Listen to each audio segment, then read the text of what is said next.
आज का यह वीडियो में हम देखने वाले हैं क्लास 10 गोधली भाग 2 जो आपका चैप्टर 4 है। यानी जो आपका आज की इस वीडियो में देखने वाले हैं क्लास 10 गोधुली, ध्यान दीजिएगा, गोधुली भाग 2, गोधली भाग 2। हाँ, गोधली भाग 2 में आपका जो हिंदी क्या देखने वाले, हिंदी देखने वाले, ठीक है। इसमें आपका चैप्टर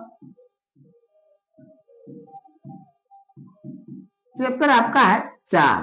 चैप्टर 4 क्या है, यानी आपका क्लास 10 गोधली भाग 2 में चैप्टर 4 है नाखून क्यों बढ़ते। ध्यान रखिएगा, नाखून क्यों बढ़ते हैं, ठीक है। ये आपका जो चैप्टर है नाखून क्यों बढ़ते हैं, यह चैप्टर काफी इंपॉर्टेंट चैप्टर है। यानी यह जो नाखून क्यों बढ़ता है, यह राइटर इसके हजारी प्रसाद द्विवेदी द्वारा लिखा गया है। यानी जो आपका चैप्टर है नाखून क्यों बढ़ता है, यह हजारी प्रसाद द्विवेदी द्वारा लिखा गया है। एक बात आपको यह बात ध्यान रखना है कि नाखून क्यों बढ़ता है यह क्या है, तो आपको बताना है निबंध है। क्या है, ललित निबंध है, यानी क्या है, निबंध है। ध्यान रखना है नाखून क्यों बढ़ता है यह क्या है, निबंध है, आपको पूरा बताना है, ठीक है। हाँ, और इसका राइटर यानी अगर बात रहा है इसका लेखक कौन सा है, तो ध्यान दीजिएगा नाखून क्यों बढ़ता है, लेखक है हजारी प्रसाद द्विवेदी। क्या जगह,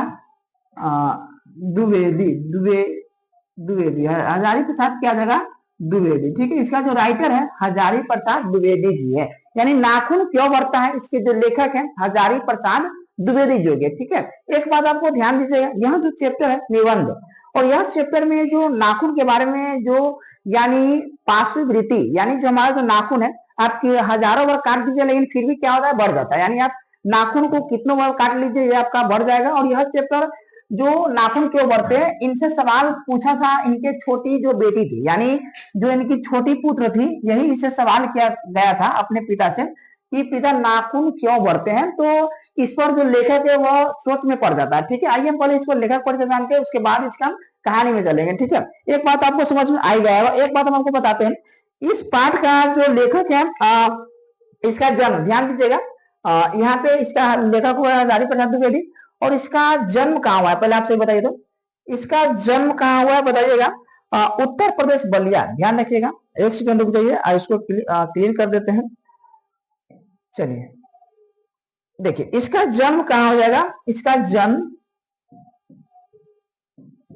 देखिए उत्तर प्रदेश के बलिया में। ध्यान दीजिए कहाँ जन्म होता, उत्तर प्रदेश के बलिया में। ध्यान दीजिए उत्तर प्रदेश के बलिया में। कब जन्म हुआ था ध्यान रखिए, कब, 1907 ईस्वी में, ठीक है। इसका जन्म कब हुआ है, 1907 ईस्वी में। समझ में आया कि नहीं, जिसका जन्म 1907 ईस्वी में, ठीक है। और इसका मृत्यु देखिएगा, और इसका मृत्यु कब हुआ है, तो इसका जो मृत्यु हुआ ध्यान दीजिएगा, इसका मृत्यु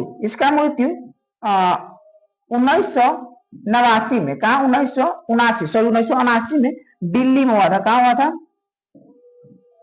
दिल्ली में इसका क्या हुआ था, मृत्यु हुआ था। ये बात आप इसका क्या रख सकते हैं, तो ध्यान रख सकते हैं, ठीक है। चलिए इसका एक बात और ध्यान दीजिए, भारत सरकार द्वारा, ध्यान दीजिएगा इसको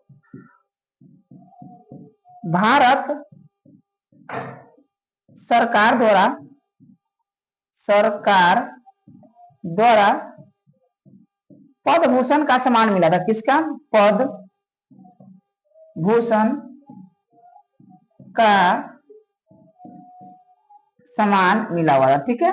पूछा जाएगा भारत सरकार द्वारा इसको किसका सम्मान मिला था, पद्म भूषण। ध्यान रखिए किसका, पद्म भूषण। आपको समझ में आया कि नहीं जी, ठीक है। आइए एक बात और ध्यान रखा है कि प्राचीन मानव का जो अस्त्र है, प्राचीन मानव का अस्त्र क्या था, अस्त्र नाखून ही था। क्या था, नाखून। यानी पहले के समय में क्या था, यानी जब पहले के समय में क्या था कि मान लीजिए पहले सब जंगल में रहते थे, तो वहां उसके कोई औजार नहीं था, तो पहले सब क्या करता था, अपना नाखून से ही क्या करता था, उसका फर्स्ट औजार था। लेकिन दांत भी था, तो दांत आपका सेकेंड था, नाखून क्या था, इसका फर्स्ट औजार था। धीरे धीरे क्या हुआ, धातु यानी लोहा का आविष्कार होता गया, मनुष्य अपना लोहा का हथियार बनाने लगा और नाखून का काम उपयोग में ना आने लगा। ठीक है, लेकिन पहले के समय में क्या था, नाखून का उपयोग करते थे। ध्यान दीजिएगा चैप्टर 4 था नाखून। ध्यान दीजिएगा चैप्टर 4 नाखून क्यों बढ़ते हैं, लेखक नाखून क्यों बढ़ते हैं। इसका जो राइटर है ध्यान दीजिए हजारी प्रसाद द्विवेदी जी है। ध्यान रखिएगा इसका जो यह पाठ है निबंध है। ठीक है, और इसका जन्म उत्तर प्रदेश बलिया में हुआ था 1907 ईस्वी में, और मृत्यु इसका 1979 दिल्ली में हुआ था। कहाँ पे, दिल्ली में। और इसे भारत सरकार द्वारा पद्म भूषण का भी सम्मान मिला हुआ था। और प्राचीन मानव का अस्त्र क्या है, नाखून। ये नाखून से अपना पूरा काम करता है। ठीक है, हालांकि ये शॉर्ट वीडियो है, आपका पूरा परिचय अगला वीडियो मिल जाएगा। जब तक जय हिंद जय भारत, मिलते हैं नेक्स्ट वीडियो में।